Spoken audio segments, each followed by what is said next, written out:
독서를 사랑하시는 행복한 독서 여행 구독자 여러분, 안녕하세요. 오늘 제가 소개할 책은 알베르 까뮈의 페스트입니다.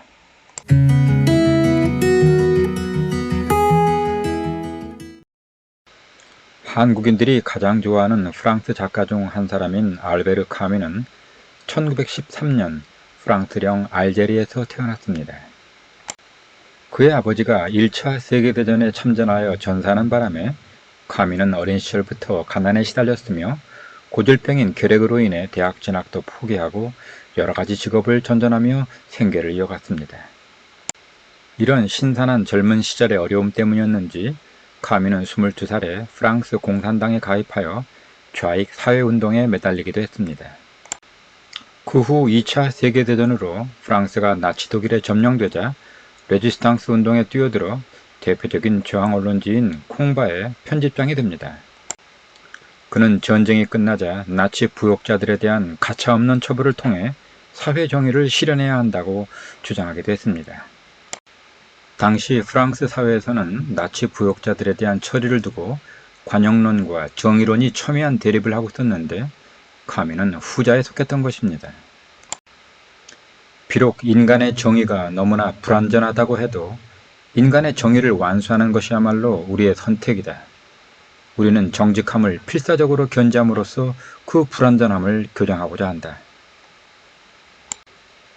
그는 43살의 나이에 노벨 문학상을 수상하기도 했는데 그의 대표작으로는 이방인과 페스트, 시지프 신화, 반항하는 인간 등이 있습니다.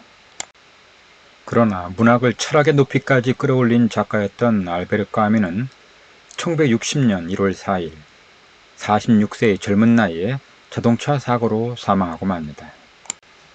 부조리한 삶의 운명에 맞서는 용기 있는 인간상을 드러냈던 그의 문학적 재능이 너무도 짧은 시간 동안만 꽃피운 것이기에 그의 작품들은 더욱더 소중하게 다가오는 것 같습니다.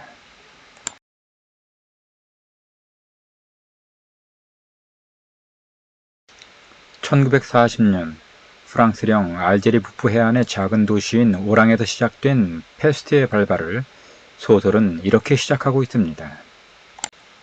4월 16일 아침 의사 베르나르 리유는 자기의 진찰실을 나서다가 층계참 한복판에서 죽은 쥐 한 마리를 목격했다. 당장에는 특별한 주의도 하지 않은 채 그 동물을 발로 밀어치우고 층계를 내려왔다. 그러나 거리에 나서자 쥐가 나올 곳이 아닌데 하는 생각이 들어서 발길을 돌려 수의에게 가서 그 사실을 알렸다.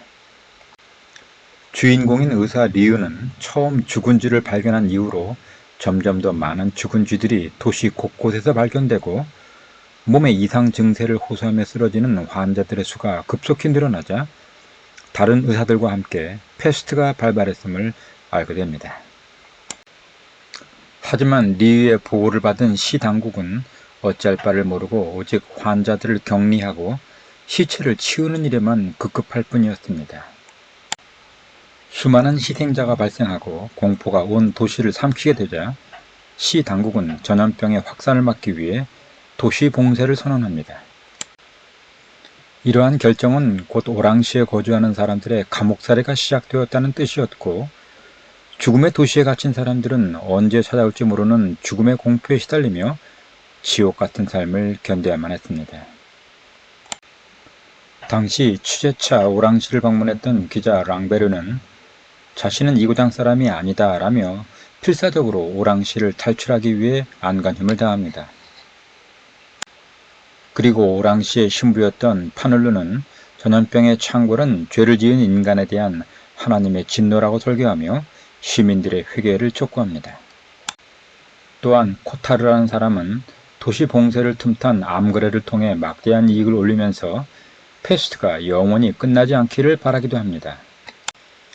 시간이 상당히 흘러도 페스트는 진정될 기미를 보이지 않자 사람들은 깊은 체념과 절망에 빠져들게 되고 일부 사람들은 페스트를 불사르겠다며 자신의 집에 불을 지르기도 하는 망상 증세가 나타나기도 합니다.